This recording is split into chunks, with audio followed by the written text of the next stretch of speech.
நீங்கள் பார்க்க முடியாதுன்னு தான் நினைப்பீங்க, ஆனால் பார்க்க முடியும். அதை வந்து ஒரு ஆக்டிவிட்டி மூலமாக தெரிஞ்சுக்கலாம்.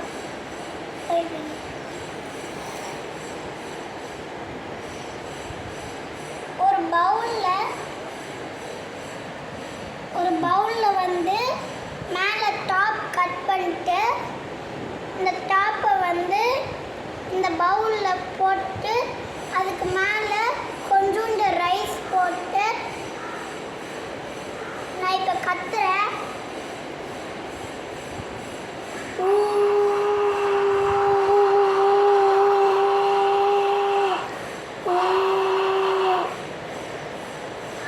இந்த ரைஸ் வந்து எப்படி டான்ஸ் ஆடுச்சுன்னா, நான் கத்துறது வந்து இந்த மேலே பட்டு வைப்ரேட் ஆகி ஆடுச்சு.